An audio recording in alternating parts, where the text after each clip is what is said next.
परम पूजनीय आचार्य भगवान विभव सागर जी महाराज की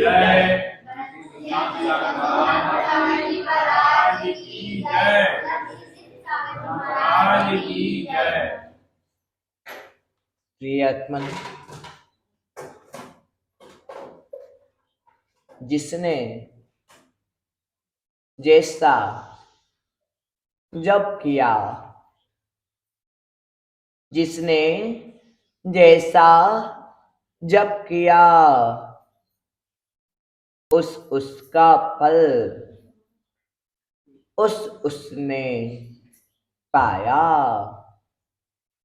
कब पाया? यह तो भविष्य के गर्भ में है कि जो जैसा कर्म करेगा उसका फल कब पाएगा। लेकिन हमारी मान्यता है कि जो किया जाता है वह पाया जाता है। जो हमने शुभ और अशुभ कर्म किए हैं उसका फल हमें भोगना पड़ेगा। किस किस की मान्यता है?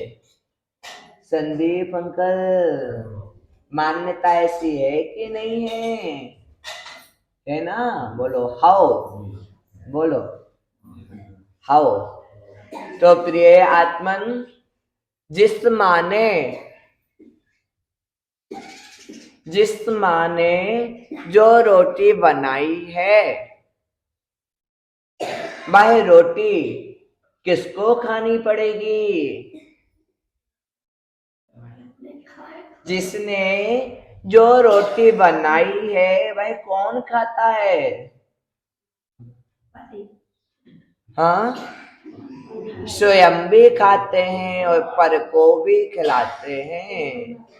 कुआं खोदा अथवा कुआं खुदवाया, किस लिए खुदवाया था? कि मुझे कुएं का शुद्ध और शीतल पानी पीने के लिए मिलेगा। किसको मिलेगा? मुझे मिलेगा। वह पानी आप पी रहे हो, कुएं का जल आप ग्रहण कर रहे हो, आपके साथ और कौन कौन ग्रहण कर रहा है? गांव, परिवार, नगर आदि आदि जो भी आता है उसको ग्रहण करता है। माँ ने रोटी बनाई, माँ की रोटी माँ स्वयं खा रही है। माँ की रोटी अपने पति को खिला रही है। माँ की बनाई हुई रोटी उनका पुत्र खा रहा है।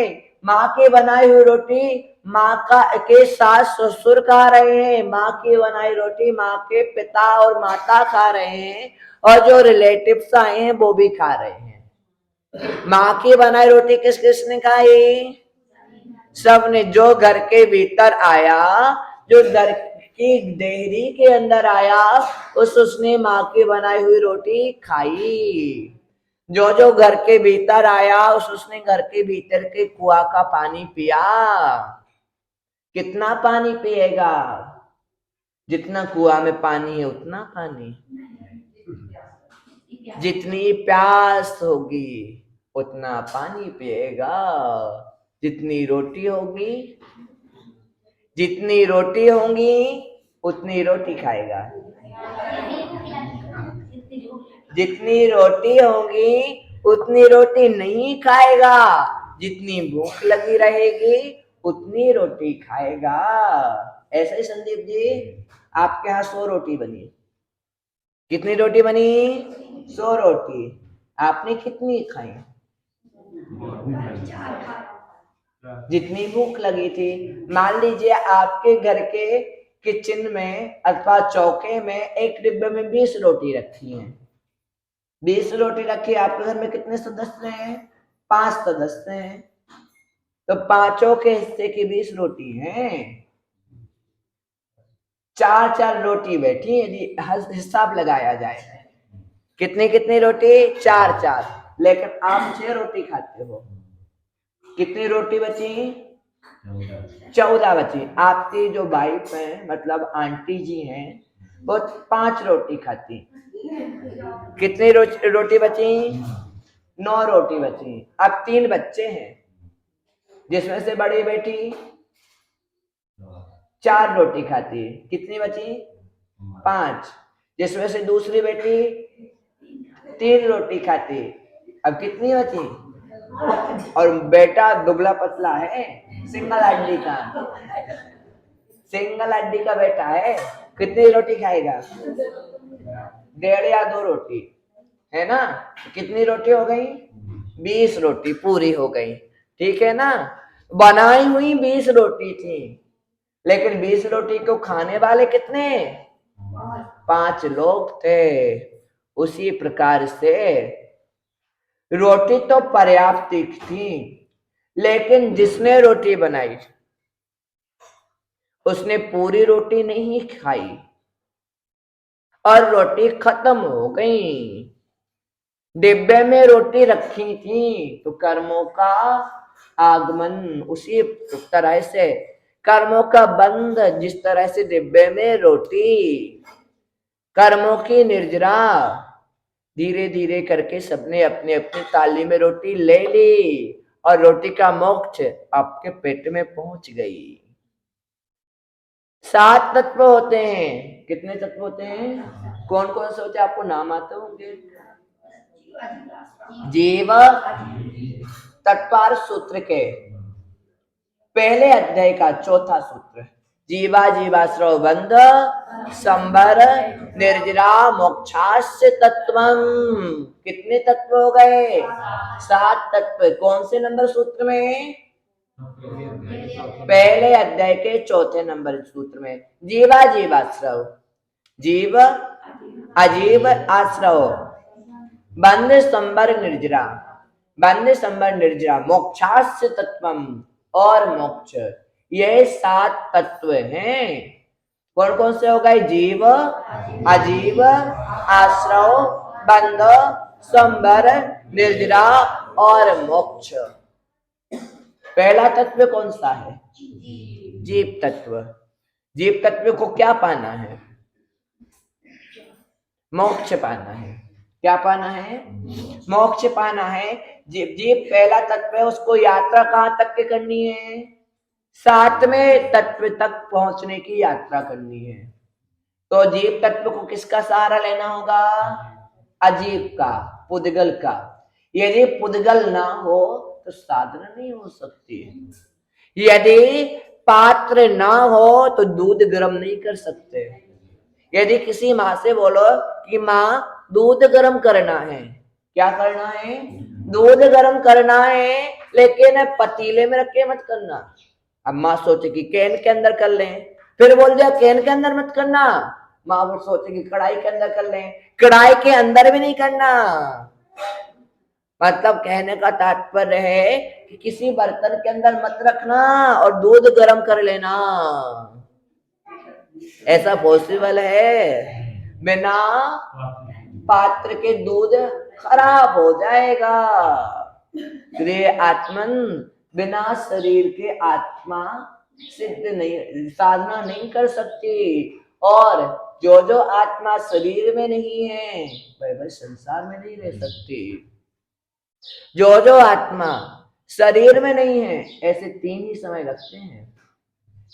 यदि यहां से कोई जीव मरा या मरण हुआ तो 3 समय तक शरीर रहित रह सकती है।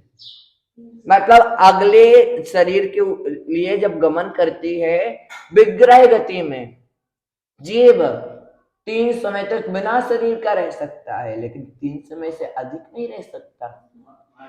हाँ, एक समय की काउंटिंग नहीं कर सकते, बहुत सूक्ष्म होता है। हमने एक पलक झपटी, उसमें असंख्यात समय हो गए। एक पलक झपकने में आपको कितना टाइम लगा? आपको पकड़ में आया? नहीं आया, लेकिन उसमें भी असंख्यात समय हो गए आपके। जब असंख्यात समय हमारे पलक झपकने में हो गए तो अब 3 समय कितने सूक्ष्म हो गए, उनके गणना कर पाओगे आप लोग? तो वो वाले 3 समय जिनके हम गणना नहीं कर सकते, उतने समय तक विग्रह गति में होता है। तब तक शरीर नहीं होता, लेकिन तुरंत शरीर मिल जाता है। उतने के बाद नियम से शरीर मिलेगा। यदि शरीर नहीं मिल रहा ना, तो वह जीव मोक्षगामी जीव है, मतलब सिद्ध हो चुका, इसलिए शरीर नहीं मिला। वरना ऐसा कोई भी जीव नहीं होगा इस ब्रह्मांड में, इस लोक में, जिसके पास शरीर ना हो। सभी शरीरधारी हैं। आप देखोगे मिक्खू कितना छोटा होता है। मिक्खू, जो आपके टमाटर सड़ जाते हैं ना तो उसके ऊपर उड़ते हैं, मिक्खू, भुनभुटा, भुनभुटा, वो कितना छोटा होता है। आप लोग की भाषा में जो भी बोलते हो, पारा जो टमाटर के ऊपर छोटा छोटा भिनकता है ना सड़ने के बाद, वो तो जब वो इतना छोटा रहता है कि किसी की नजर कमजोर हो तो भाई दिखेगा नहीं। उससे सूक्ष्म भी बहुत से जीव होते हैं, वह हमारी आंखों का विषय नहीं होते। तो क्या उनके पास शरीर नहीं है? क्या वह शरीरधारी नहीं है? उनके पास भी शरीर होता है, वह भी शरीरधारी हैं, तभी तो उनके अंदर आत्मा निवास कर रही है। यदि शरीर नहीं होता तो मिक्खू पर्याय कैसे प्राप्त होती? फिर तो हमें सिद्ध पर्याय कहना पड़ता। तो प्रिय आत्मन, जिसने कर्म किया है, क्या कर्म का फल उसे ही भोगना पड़ेगा? जिसने कर्म किया है सो देह से, सो आत्मा के साक्षी पूर्वक, मतलब स्वयं के शरीर से किया और स्वयं की आत्मा के साक्षी पूर्वक कर्म किया है, उसका फल किसको भोगना होगा? स्वयं कृतम कर्म एदात्मना परा, मतलब स्वयं किए हुए कर्म का फल स्वयं को भोगना होता है। ऐसा अमित गति आचार्य भगवंत ने सामायिक पाठ में कहा कि स्वयं के कर्म का फल स्वयं को भोगना होता है, कोई दूसरा भोगने वाला नहीं होता। लेकिन जब फिर सर्वार्थ सिद्धि के रचयिता पूज्य अमृत चंद्र स्वामी के चरणों में बैठे तो उन्होंने कहा, एक दृष्टि से अमित गति स्वामी सही कह रहे हैं, लेकिन दूसरी दृष्टि में भी रखता हूं। स्वयं किए हुए कर्म का फल स्वयं को तो भोगना ही पड़ता है, लेकिन किया एक ने कर्म है, भोग अनेक रहे हैं। पची बात, किया स्वयं एक ने कर्म है, भोग बहुत से रहे हैं। ऐसा अमृत चंद्र स्वामी ने पुरुषार्थ सिद्धि ग्रंथ में कह दिया। ऐसा हो सकता है क्या? यदि आपसे पहले पूछते तो आप स्वीकार करते? नहीं करते। लेकिन हमने अमृत चंद्र स्वामी के बारे में कह दिया। हमने अमृत चंद्र स्वामी के वचनों को आपसे कह दिया तो आपने मान लिया। मान लिया ना? बोलो हाउ। बोल दो बुंदेलखंडी में हाउ। हाउ। लेकिन स्वीकार कितना हुआ? गले बात उतरी? दिल से स्वीकार हुई? नहीं हुई। तो एक बहुत अच्छे उदाहरण के माध्यम से हम समझाते हैं। कोई राजा जब निर्णय करता है तो उसे बहुमुखी होकर विचार करना पड़ता है। सिर्फ अपने लिए ही नहीं सोचना पड़ता, सबके लिए सोचना पड़ता है। जब वह सबकी दृष्टि से विचार करता है और यदि वह विचार सबके हित में होता है तो वह श्रेष्ठ विचार होता है। और यदि स्वयं के हित में अकेला हो, सबके अहित में हो, तो वह श्रेष्ठ होगा कि अश्रेष्ठ होगा? श्रेष्ठ नहीं होगा। एक राजा था। एक दिन राज्य में चर्चा आई कि राज्य में जितने भी रत्न हो उनका स्वामी कौन होना चाहिए। राज्य में जितने भी उत्तम रत्न हो उनका स्वामी कौन होना चाहिए? कौन होना चाहिए? जल्दी जल्दी से बोल दो। इसमें संशय है क्या? हमारे बच्चों में संशय है?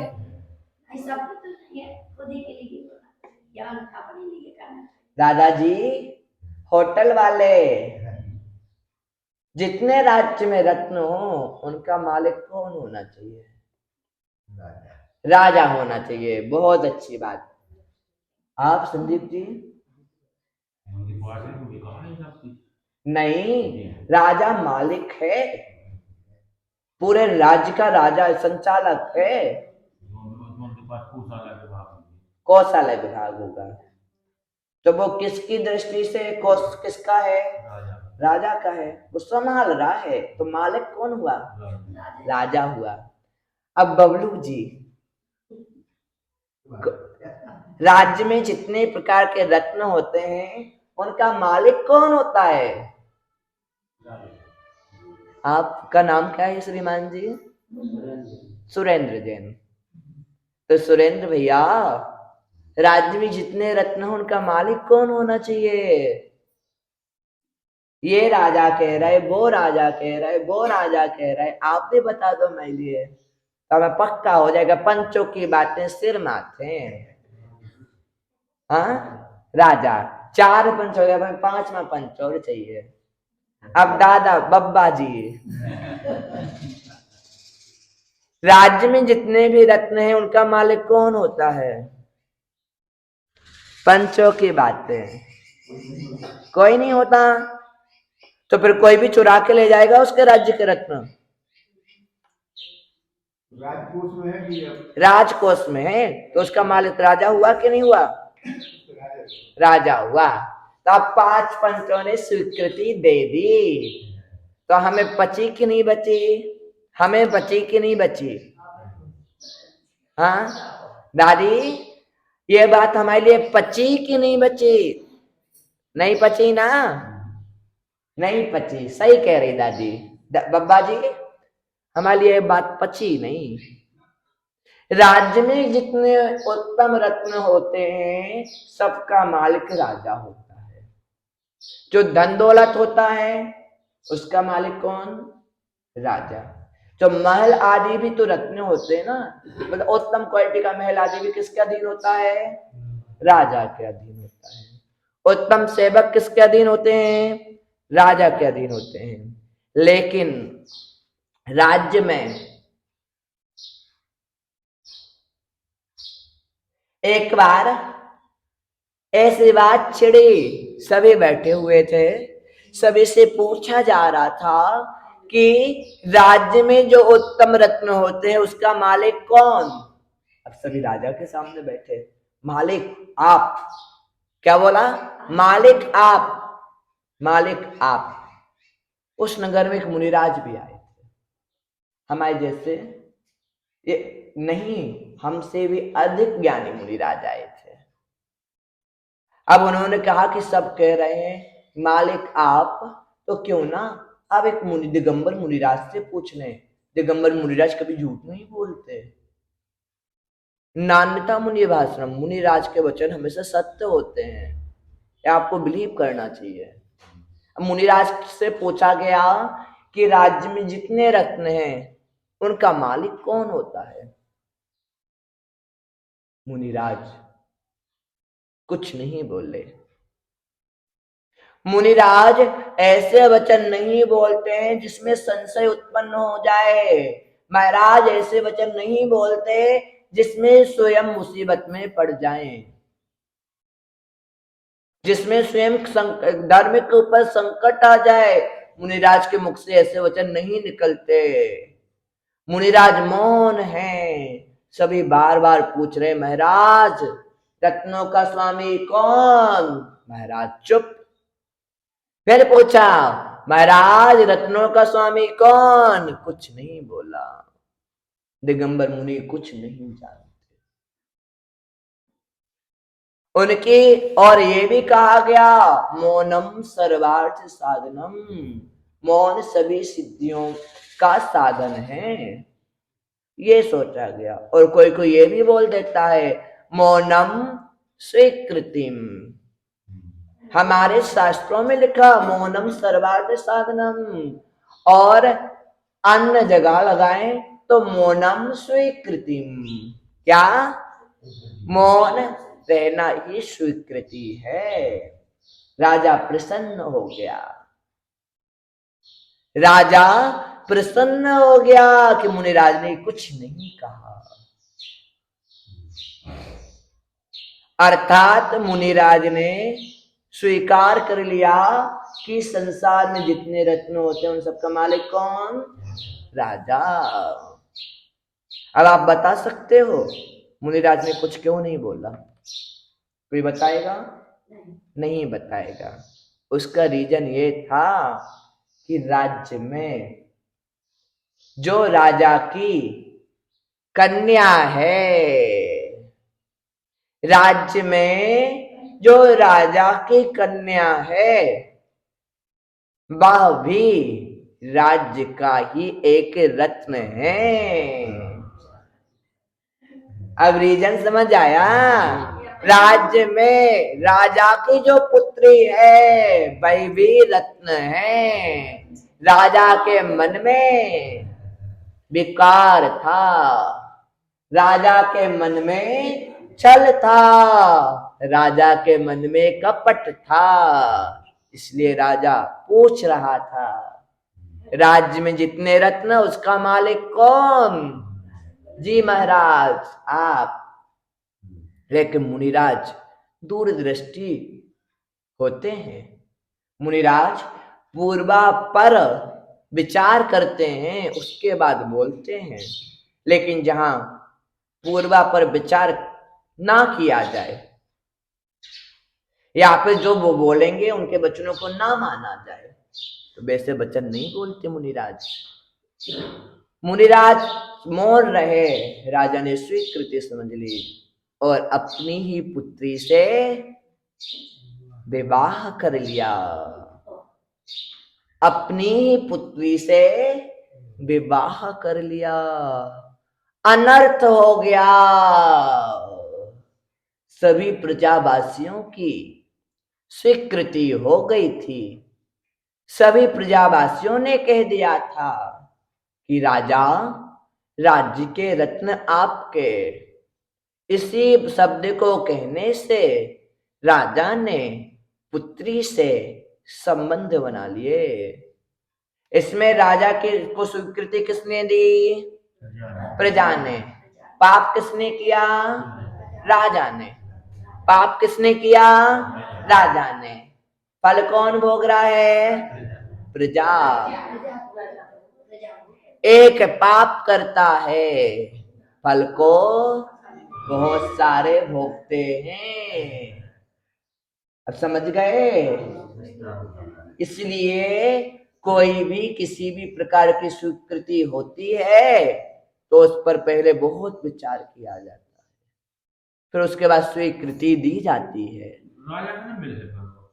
प्रजा ने उसका सहयोग किया, लेकिन राजा को तो पूरा 100% मिल रहा, लेकिन प्रजा को मिलेगा कि नहीं? यदि स्वीकृति ना देती राजा को, उस समय यदि प्रजा ने सिंहासन से उतार दिया होता उसके विकारी भावों को सुनकर, तो क्या होता? प्रजा को पाप लगता, छल का पाप लगता। राजा चल रहा है और प्रजा उसका साथ दे रही है तो पाप किसको लगेगा? जब आप ये बोलते हो कि हम अभिषेक कर रहे हैं, हम पूजन कर रहे हैं, उसका पुण्य हमें मिल रहा, लेकिन आपके घर वाले जो हैं आपकी धोखे डाल रहे हैं, आपके लिए द्रव्य लगा के रख रहे हैं, आपको नहाने के लिए गर्म पानी कर रहे हैं, आपको मंदिर लाने के लिए साधन जुटा रहे हैं, तो आप लोग ये बोलते ना आप मेरे शुभ कार्य में सहयोग कर रहे हैं, तो इससे मैं जो करूंगा उसका छठ में अंश का पुण्य किसको मिलेगा? घर वालों को मिलेगा। आंटी, संदीप जी की आपने धोती धोके डाली, आपने संदीप जी के लिए द्रव्य लगा के रखी, आपने संदीप जी के लिए पानी गर्म करके रखा, तो यदि ये प्रमाद करे मंदिर आने में, मंदिर नहीं भी आए तो भी आपको पहले पुण्य लग गया। इनके आने के पहले उनको पुण्य लग गया, भले आपको पुण्य मिले या ना मिले। आप मुनिराज बताते हैं ना कि दिगंबर परंपरा का नाश हो जाता। आपने रक्षाबंधन की कहानी नहीं सुनी? सुनी तो इसलिए मुनिराज यहाँ पर मौन थे। जहां हमें सुनी ही नहीं जानी है, यदि मेरे बोलने से दूसरे का हित हो जाएगा तो मैं सब बोलूंगी क्यों? पाप से नहीं बचते। राजा उनको जेल में डाल दे तो, फांसी की सजा सुना दे तो, क्योंकि राजा को किसी की नहीं मानना, राजा को अपने मन की ही करना है। राजा को क्या करना? अपने मन की जब करना ही है तो फिर क्यों बोला जाए? क्यों हमारे कारण दूसरे पर उपसर्ग आए? सिर्फ एक श्रुत सागर ने ही बात विवाद किया था, लेकिन उपसर्ग का भागी कौन कौन बना था? सर्व संग शास्त्र मुनिराज बने थे। उन्हें वो ज्ञात था कि मैं निष्प्रयोजनीय बोलूंगा जिससे कोई प्रयोजन सिद्ध नहीं होगा, तो मैं ऐसा वचन ही क्यों बोलूं? मैं अपने प्राण बचा लूं, उससे ज्यादा मैं अपने प्राण बचा लूं, अपनी श्रवण संस्कृति को सुरक्षित रख लूं, यही श्रेष्ठ है।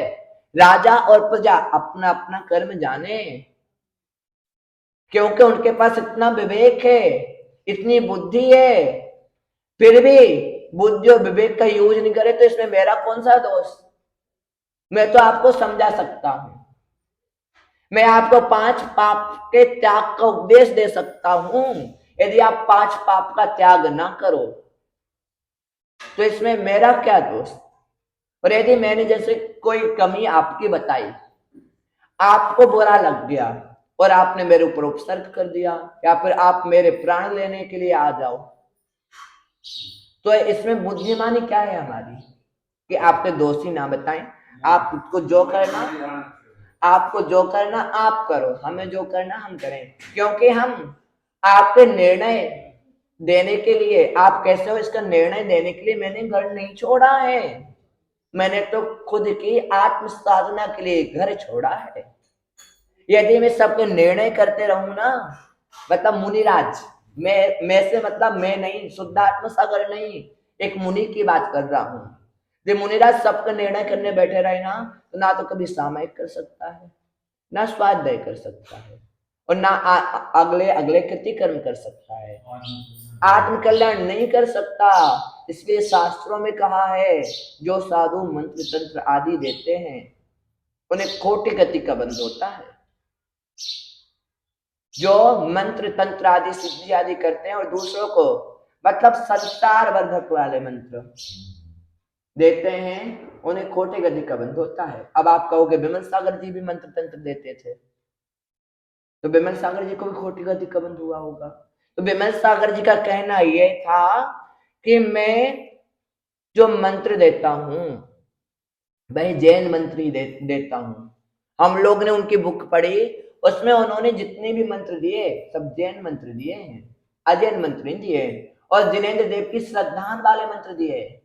यदि कोई मिथ्या मंत्र दे तो संसार में डूबे, और यदि कोई सम्यक मंत्र है और कोई व्यक्ति परेशान है, पीड़ित है, वह अन्य दिशा की ओर जा रहा है, मिथ्यात्व की ओर जा रहा है, और यदि वह मिथ्यात्व में ना जाए और हमने जैन धर्म का एक मंत्र दे दिया और उसको उस पर श्रद्धान हो गया, तो वह उसका जो श्रद्धान है वह जिनेंद्र देव से जुड़ेगा, और जिनेंद्र देव से जुड़ गया मतलब हमने एक व्यक्ति को मिथ्यात्व से बाहर निकाल लिया।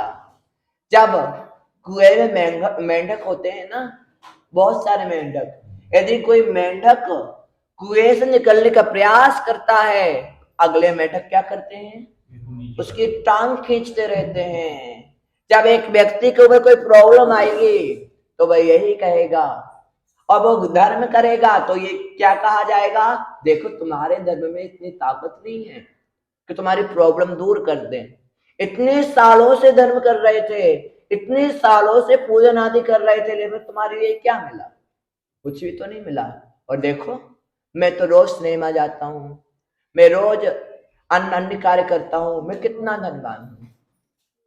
तो इससे क्या होगा, जो पूजन पाठ आदि कर रहा है उसका श्रद्धान कम हो जाएगा, बाकी सो जाएगा, मिथ्या मार्ग की ओर जाएगा। और यदि कोई सम्यक मंत्र दे दिया, जो कोई जैन धर्म वाला मंत्र दे दिया और भाई जैन धर्म से जुड़ गया, उसको कुछ थोड़ा सा प्रभाव उसके जीवन में आ गया और वो जैन धर्म से जुड़ गया, तो वह ज्यादा अच्छा है कि उन मार्ग में जाना अच्छा है, विपरीत मार्ग में जाना अच्छा है। जिन धर्म से जुड़ रहा ना, सच्चे देव शास्त्र गुरु से जुड़ रहा है, तो वह भी अच्छा है। विमल सागर जी रात में 11 बजे उठ जाते थे। जब हमारे युवा जितने बजे सो नहीं पाते हैं, हम लोग जितने बजे सो नहीं पाते हैं, उतने बजे उनका सुबह हो जाता था। 8 बजे सामयिक स्वाध्याय करके सो जाते थे, और जब आपका जागने का समय, उनका सोने का समय, और जब आपके सोने की रूपरेखा, तब उनका जागने का समय। विराग सागर जी जो क्षुल्लक पूर्ण सागर जी थे, सुन रखा था विमल सागर जी तंत्र मंत्र करते हैं, संग में पैसे आदि भी रखे जाते हैं। यहां तक कि ये भी सुना था विमल सागर जी स्वयं पैसा गिनते हैं। श्रद्धा नहीं था विमल सागर जी के ऊपर। जब वो बीमारी से ठीक हुए तो दर्शन करने औरंगाबाद गए थे, जाते ही बोला विमल सागर जी ने, बेटा तुम्हारी दीक्षा मुझसे होगी, क्षुल्लक जी आपको दीक्षा मैं दूंगा। अब जब श्रद्धा नहीं जिस व्यक्ति को, जिसके ऊपर उससे दीक्षा लेगा क्या, नहीं लेगा। तो उन्हें कुछ नहीं कहा, रुक गए, 2-3 दिन रुके। अब उनको तो विमल सागर जी की परीक्षा करनी थी, लघु शंका लगी, उठे, सुना आवाज आ रही है जैसे कोई चिल्लर गिर रहा हुआ है। कैसे आवाज आ रही है, जैसे कोई चिल्लर गिर रहा हो। और कहां से आवाज आ रही, जहां आचार्य महाराज बैठे हैं, जहां आचार्य महाराज का पाटा लगा था, वहां से आवाज आ रही। कितने बजे आ रही, रात को 11 बजे। रात को 11 बजे क्यों आवाज आ रही, क्योंकि कोई नहीं है, कोई नहीं है रात को। पैसे कब गिनेगा मुनि, जब कोई नहीं रहेगा। जिन संघों में मोबाइल अलाउ है, मोबाइल कब चलाएगा, जब कोई नहीं रहेगा, कमरा बंद करके चलाएगा। अब लघु संघ का जाना है, अनुमति लेके जाना होती है। जब संघों में रहा जाता है, अनुशासित संघों में, यदि गुरुजी पास में बैठे हो तो उनसे अनुमति ली जाती है। गुरुदेव पास में बैठे विमल सागर जी, अब पूर्ण सागर जी को लघु संघ का जाना मन तो नहीं हुआ, फिर भी देख तो आए क्या कर रहे, देख तो आए महाराज क्या कर रहे। पास में गए, ध्यान से देखा, कहीं चिल्लर तो नहीं है, चिल्लर नहीं थी। जो सुना था वैसा नहीं पाए गए। उनके हाथ में तो स्फटिक की माला थी, उसकी आवाज आ रही थी। बस उसी दिन जो मिथ्या भ्रांति पल रही थी मन में, उसका त्याग किया, और दूसरे दिन सुबह दीक्षा का निवेदन हुआ और दीक्षा हो गई। प्रिय आत्मन, इसलिए जैसा सुना जाता है, कानों सुनी बात पर विश्वास मत कर लेना, और आंखों देखी बात पर भी विश्वास मत कर लेना, क्योंकि कभी कभी आंखों का भी धोखा हो जाता है, और कभी कभी कानों से सुनी हुई बात भी झूठी हो सकती है। इसलिए यदि आपको किसी पर अश्रद्धान हो रहा हो, किसी पर यदि आपको अश्रद्धा हो रहा हो तो पहले नंबर जाकर उससे ये पूछ रहे, महाराज हमने आपके बारे में ऐसा सुना, क्या ये बात सही है? हमने ये देखा, क्या ये बात सही है? क्योंकि कभी कभी ऐसा भी हो जाता है, सब बड़े होशियार होते हैं, भैया वृत्ति करने आएंगे तो सब अपने अपने साथ रख के लाते हैं। क्या रख के लाते हैं? मोबाइल रख के लाते हैं। अब मोबाइल रख के लाए भैया वृत्ति, अब निकाला मोबाइल और कहाँ रख दिया? जीन्स, टाइट जीन्स पहन के आते जो लोग, तो मोबाइल गड़ता है, महाराज की टेबल पे रख दिया। टेबल पे रख दिया, महाराज अपना पढ़ रहे हैं, किसी ने फोटो खींच ली। मोबाइल किसका? मोबाइल किसका? महाराज का। फोटो में किसका मोबाइल? महाराज के टेबल में रखा, कोई श्रावक नहीं महाराज के पास, फोटो के भीतर कोई श्रावक नहीं है। मोबाइल किसका? महाराज का। फोटो किसकी? महाराज की। अब वो फोटो अपने शेयर कर दो सब ग्रुपों में, जितने भी ग्रुप हैं। महाराज की फोटो महाराज की, टेबल महाराज की, टेबल पर रखा मोबाइल महाराज का। महाराज कैसे? मोबाइल वाले महाराज। आंखों देखा आपने, महाराज की टेबल पे मोबाइल रखा था, आंखों देखी पर विश्वास करोगे? करोगे? महाराज जो दिख रहा उस पर तो करना पड़ेगा विश्वास, जो दिखा उस पर तो विश्वास करना ही पड़ेगा। हम कैसे मान लें कि आंखों देखा आंखों देखी चीज पर विश्वास ना करें?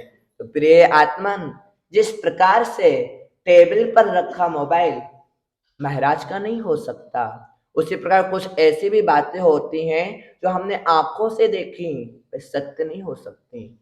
इसलिए डायरेक्ट पूछ लो, वह ज्यादा श्रेष्ठ होती है, ना कि यहां वहां कानो कान करने से। क्योंकि एक बार हम अभी गुहारा में थे तो एक बात फैल गई जो हुई ही नहीं, अब वो हमारे पास तक आई, तो हमारे मन में एक विचार आया कि अब इन लोग को प्रैक्टिकल करके बताएं कि ये बात सही है कि गलत है। हमने एक प्रतियोगिता कराई। प्रतियोगिता का नाम बता दें? बता दें? बता दें? प्रतियोगिता का नाम था बात का बतंगड़। क्या नाम था प्रतियोगिता का? अभी बात का बतंगड़।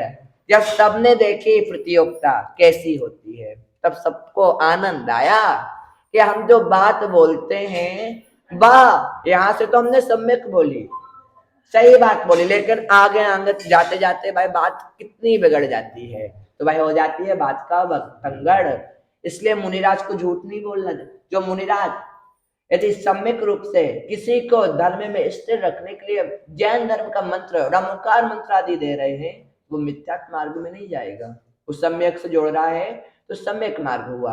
यदि संसार वर्धक अन्य अन्य देवी देवताओं के मंत्र दे रहा है, अन्य सिद्धि आदि के मंत्र दे रहा है, तो वह मुनि उन मार्ग की ओर जाएगा। समझे? मुनिराज को किसी विषय पर बोलना है तो पहले सोचे समझे तोले, उसके बाद बोले, जिससे वचनों की प्रामाणिकता बनी रहती है, जिससे सत्य महाव्रत का पालन होता है, भाषा समिति का पालन होता है। प्रिय आत्मन, आपके परिवार में बहुत सारे विवाद होते रहते हैं। क्यों होते हैं? सिर्फ बोलने से। जब जैसे कि कोई सासू माँ है, उसको कम सुनाई देता हो, या कोई पिताजी को कम सुनाई देता हो, तो कोई बिजनेस की बात चल रही हो, आधी अधूरी सुने, थोड़ी सुनाई दी, थोड़ी सुनाई नहीं दी, और लड़ने लगे पिता बेटे से, तो इससे तो रोज विवाद होगा। इसलिए पिताजी को चाहिए कि गंभीरता रखे, पहले तो जो मैटर चल रहा वो हो जाने दें, फिर पूरी बात पूछें, बात पूछने के बाद समझे, उसके बाद कोई निर्णय दें। आजकल अनाथालय में बूढ़े माँ बाप की भीड़ हो रही है, बूढ़े माँ बाप की भीड़ हो रही है। उसका रीजन आपको पता? आपका पुत्र पैर पर खड़ा हो गया, आपका पुत्र बिजनेस अच्छे से संभालने लगा, सब कुछ बढ़िया कर रहा है, लेकिन पिताजी क्या करते हैं?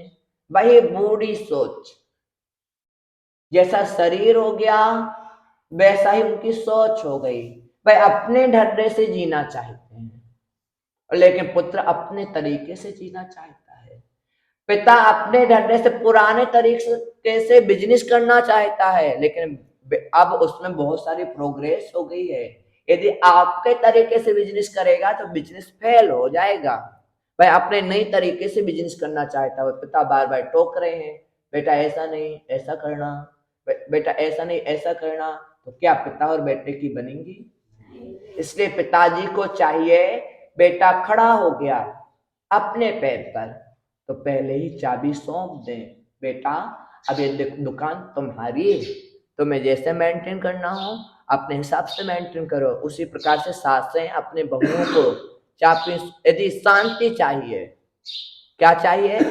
शांति चाहिए, समय से पहले ही व्यवस्थित हो जाओ, आपको भी शांति मिलेगी और घर में जो अन्य सदस्य हैं उनको भी शांति मिलेगी, रोज रोज के कलह से मुक्ति मिलेगी। यह कलह से मुक्ति पाने की अचूक दवाई है कि दूसरे के में पढ़ना नहीं, जितना हमसे पूछा गया उतना कर दिया, बस हम फ्री आप फ्री। परम पूजनीय आचार्य भगवान विभव सागर जी महाराज की